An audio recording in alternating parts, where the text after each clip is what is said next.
¿Qué tal amigos? ¿Cómo están? Bienvenidos a Mundo Fintech. Yo soy Berenice Trujillo y hoy vamos a estar platicando de quiénes son los agregadores de pago y cómo es que funcionan en la economía digital. Para ello invitamos a Miriam Cosío. Ella es la presidenta de la Asociación de Agregadores de Medios de Pago. Miriam, muchas gracias por estar aquí con nosotros. Bienvenida. Bere, muchas gracias por la invitación. Estoy muy contenta de estar aquí. Es un placer que nos acompañes. Bueno, primero me encantaría que me digas qué es la ASAMEP y qué labor están realizando ustedes ahí. Pues mira, la ASAMEP, como bien dijiste, es la Asociación de Medios de Pago, de Agregadores de Medios de Pago del país. Se formó apenas en 2017, es una asociación relativamente reciente y surge a partir de la reforma financiera del 2014. Okay. ¿Qué pasó en esa reforma financiera? Se le dio un marco jurídico a los agregadores. ¿Y quiénes somos los agregadores? Pues somos intermediarios, les llamo yo, que permitimos darle soluciones de aceptación de pago a los pequeños comercios y obviamente somos intermediarios con el sistema financiero tradicional.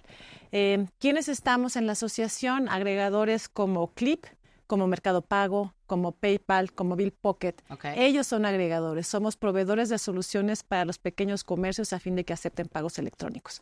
¿Y cuál es la función de la ASAMEP? Precisamente promover que haya mayor digitalización de pagos en el país para incrementar la inclusión financiera en México. Que es bastante importante. Ahora, en términos sencillos, para que todo el público nos entienda bien, ¿no? Y les quede como muy claro, ¿quiénes son y qué relevancia tienen precisamente estos agregadores de pago en nuestra economía digital? Pues mira, bastante interesante la pregunta. Como ya te dije algunos nombres y los nombres son familiares sí. para muchos, pero lo interesante es saber qué había antes de los agregadores y qué hay después. Antes de la llegada de los agregadores en México, los responsables de darle terminales a los comercios eran los bancos. Sí. Y había más o menos 600,000 terminales en México y más o menos 500,000 de comercios que aceptaban pagos electrónicos. 500,000 de 4.5 millones de comercios formales que había, y por cierto sigue habiendo, eso no ha crecido nada.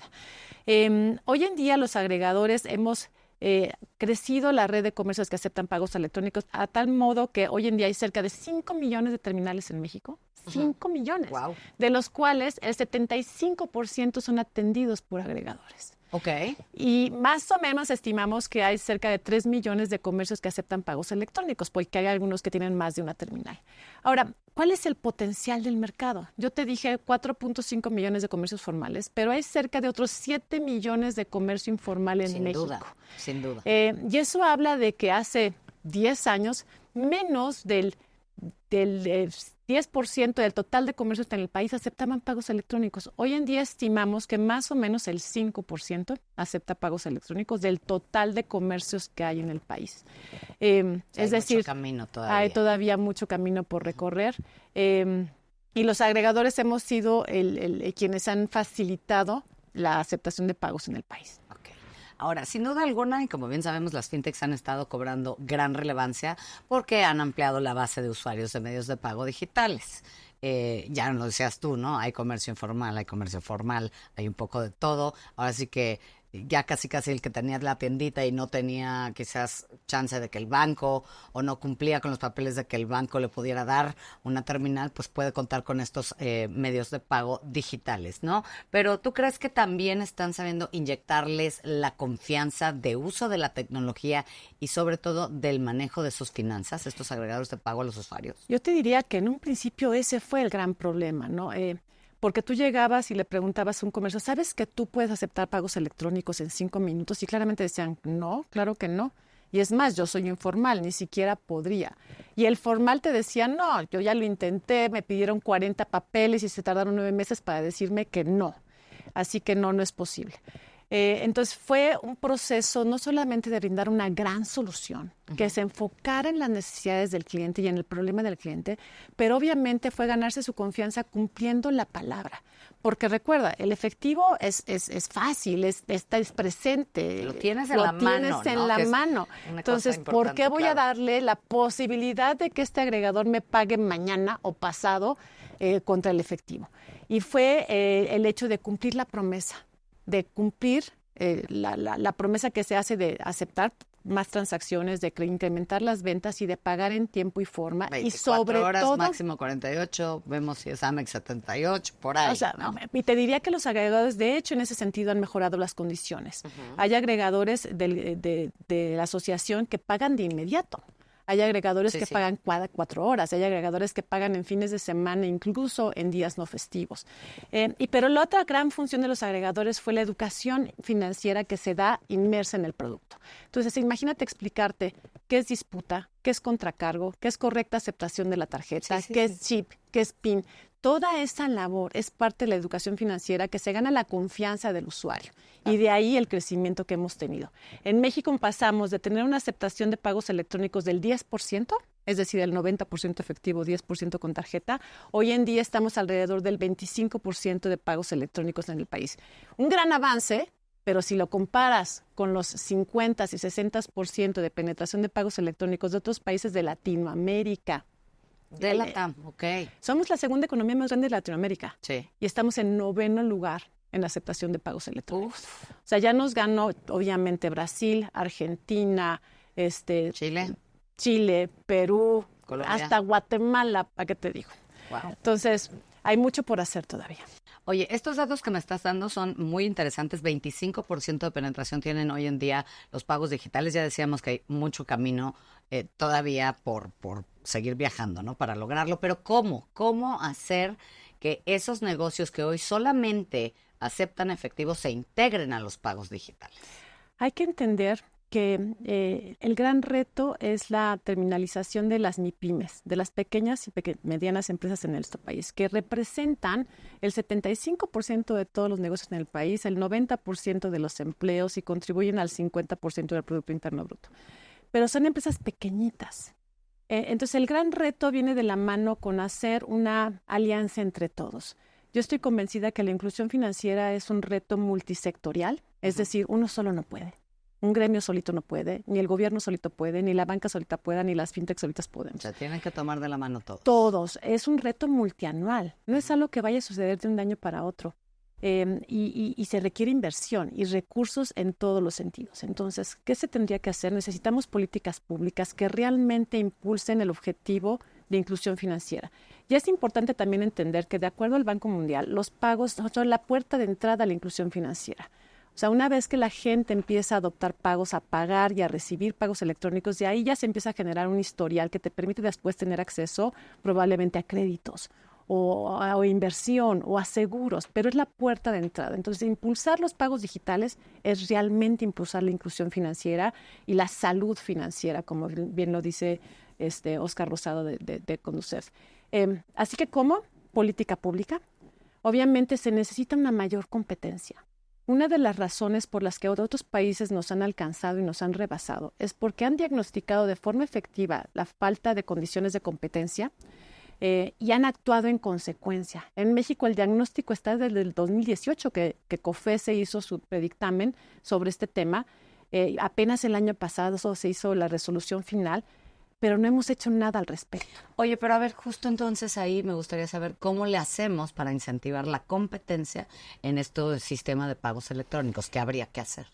Necesitamos tener más jugadores en el mercado que habiliten a otros jugadores. En este caso, las cámaras. En México solo tenemos 3 cámaras autorizadas, pero 4, pero solo 2 operan. Está eGlobal, Prosa, Visa y Mastercard. Sí, sí. eGlobal y Prosa juegan juntos con la red MX, que es la que ha funcionado históricamente y donde las reglas las dictan la ABM y los grandes bancos. Mastercard y Visa tienen autorización, pero Mastercard es la que apenas ha empezado a operar. ¿Qué necesitamos? Que haya más cámaras, más redes que nos permitan a los jugadores fintech tener diferentes oportunidades para conectarnos, diferentes tecnologías que se habiliten en el mercado que faciliten los pagos, diferentes esquemas de precio, mejores esquemas de prevención de fraude, que en México y en Latinoamérica es una cosa bastante interesante. Por ejemplo, pagos sin contacto, ¿no? La experiencia de que llegas con la tarjeta y pagas fácilmente. En México es complicadísimo. Tú te vas a Europa y en todos lados hay contactless. No, a ver, vete a Guatemala, Bere. En Guatemala también. 75% de los pagos en Guatemala son pagos sin contacto. Okay. En México, según Mastercard, el 7%. Fíjate qué interesante, porque además este rubro precisamente creció mucho en pandemia, ¿no? Sobre todo, que de repente estábamos como, ya nadie quiere tocar absolutamente nada, no quieres poner un botón, el dedito, tu dedo, ¿no? Porque quieres no vaya a pasar ser. tu tarjeta. Y no vimos ese crecimiento. Claro en que México. no, porque se necesita un sistema robusto que facilite la integración de la tecnología. Okay. Y en México no lo tenemos porque tenemos un sistema que se ha vuelto obsoleto, que habilitar nueva tecnología se vuelve muy complejo, primero de consensuar y luego de ejecutar. Y de ahí que estemos tan retrasados. La apertura de la competencia habilita nueva tecnología, nuevos esquemas de precios y por lo tanto, no hay forma que la competencia sea mala para ningún mercado. Mayor competencia solo va a abonar en beneficio para los consumidores finales. Sí, para los usuarios, sin duda alguna. Pero a ver, me estás tocando puntos muy interesantes y que además hablan de nueva tecnología. Entonces, ¿cuál dirías tú que son los grandes retos que está enfrentando el sector en estos próximos años por venir? Bueno, yo diría que el primer gran reto es atender este tema de competencia definido por COFECE, es decir, habilitar tecnología por diferentes jugadores a la brevedad. Y tampoco no nos estamos inventando el hilo negro, ¿eh? Esto es algo que ya pasó en otros países y con 3 años le dieron la vuelta a todo. Estamos convencidos en la SAMEP que si se tomaran las acciones correctas ahorita, este año y el próximo, en 6 años estaríamos alcanzando los números que hoy en día tiene Brasil. No donde esté en 6 años, correcto. Pero podríamos alcanzar y pasar de 25% de penetración de pagos electrónicos a cerca de 60%. Bueno, eso es un gran avance. Sería un gran avance, pero hay que tomar acción ahorita. Política pública. ¿Quién es el principal proveedor y consumidor en México? Es el gobierno. Tú dime, de los 2,200 municipios que existen en el país, ¿cuántos aceptan pagos electrónicos para el pago del predial? ¿Cuántos organismos de agua en el país aceptan pagos electrónicos para el pago del agua? Hay que empezar también por ahí. No todos los que hemos pagado un servicio en algún momento nos ha costado y a veces no funcionan al 100%, incluyendo Ciudad de México. Y mira, y la Ciudad de México es de las más tecnificadas. Sí. O sea, hay 2,000 municipios que solo efectivo y la recaudación de predial no llega ni al 10%. Sí. Y es su principal fuente de ingreso. Sí. Entonces, eso por un lado. Y además que como proveedores y como clientes, ellos paguen también con métodos electrónicos a sus proveedores. Obviamente la distribución de programas sociales con métodos electrónicos y luego el fomento del uso de esos mecanismos para no sacar el dinero del cajero, sino realmente fomentar el pago con la propia tarjeta de los beneficios sociales. Claro. Eso es parte de lo que hay que hacer. Entonces, un gobierno que se digitalice en ese sentido, una competencia abierta para habilitar todas esas capacidades en el gobierno y en todos los sectores. Y obviamente un proceso muy profundo de educación financiera, inmersa en el producto. O sea, no dejarle la tarea solo a ciertos sectores que se encarguen de la educación financiera. Todos tenemos que abonar en el día con día, convencer a la gente de que vale la pena. Pero ¿cómo educar? ¿Cómo educar, Miriam? Porque no es tan sencillo en una población tan grande, porque somos un país grande. Entonces, ¿cómo le haces para que la señora de la tiendita, pero el comercio grande, pero la empresa y todo el mundo entienda que vale la pena entrarle al tema del pago digital? ¿Cómo los educas? Pues yo te diría, es que ya lo hicimos en estos 10 años. O sea, si ya logramos convencer a cerca de 3 millones de pequeños comerciantes que aceptar pagos con tarjeta es bueno para su negocio, es porque algo estamos haciendo bien. Y entonces tiene que ver con acercarte a ellos. Una de las grandes, diría yo, aciertos de los agregadores es acercar el producto donde el comercio está. Uh-huh. Y entonces desde la distribución en retail, que ya puedas ir a comprar tu lector en una tienda de conveniencia en el shop. Eso es una locura. Eso solo en México funcionó. En ninguna otra parte del mundo ha habido un canal de distribución en retail para servicios financieros como este. Y fue exitoso. Y fue acercar el producto donde tú estás y explicártelo en tus términos. Un servicio al cliente espectacular que no preferencia el cerrar la llamada rápido, sino que preferencia el que entiendas de qué se trata y por qué te conviene y aclarar cualquier duda que tengas, incluido cómo funciona el Bluetooth. Y cómo bajo una ¿Cómo lo conectas al celular? ¿Cómo lo empiezas a usar? Todos esos detalles. Claro. Y obviamente el word of mouth. eso vale oro, que tú ves que tu vecino lo usa y que le sirve y que le conviene y que vende más y que empieza a competir con la tienda grande de la esquina y que tiene meses sin intereses, pero pago de tiempo aire y pago que de desde que servicios. acepta ese tipo de pagos, pues entonces ya empieza a facturar y a generar más dinero. Y que él venda ¿no? más Su que negocio, tú porque claro. él sí acepta pagos con tarjeta y tú no. Ahí Claro. a ver, yo te voy a contar un caso que a mí me encantó y lo viví. Alguna vez nos tocó hacer una promoción en una tienda, en un retail, y había un promotor enseñándote cómo usar el dispositivo. Y nos dice, adivina qué, llegó un mariachi y nos compró, ¿no? Y yo, ¿qué te dijo? Pues muy bien, que cuando están en vendiendo, obviamente primero todo mundo se lleva los mariachis, pagan en efectivo, pero ya a las 3 de la mañana ya se les Ya acabó se el les efectivo. acabó, ya no pueden pagar horas Y ya no extras. puedes conseguir a otro cliente esas Ok. horas. Entonces dijeron, ¿para qué lo quiero? Para seguir vendiendo con tarjeta cuando se acabe el efectivo de los Wow. clientes. El mariachi tenía muy claro cuál era su Interesante. modelo de negocio y su necesidad. Pues ahí lo tienen. Yo te agradezco mucho esta charla porque me parece muy interesante. Estamos poniendo los puntos sobre la mesa. A la gente que nos está viendo, sin duda alguna hay que digitalizarse, hay que comenzar a recibir pagos digitales.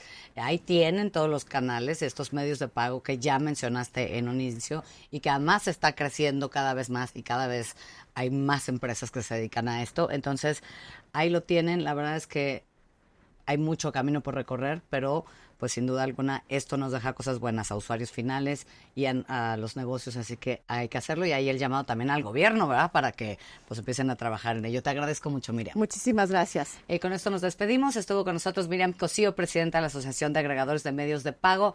Muchas gracias por acompañarnos. Nosotros nos vemos en la próxima aquí en Mundo FinTech.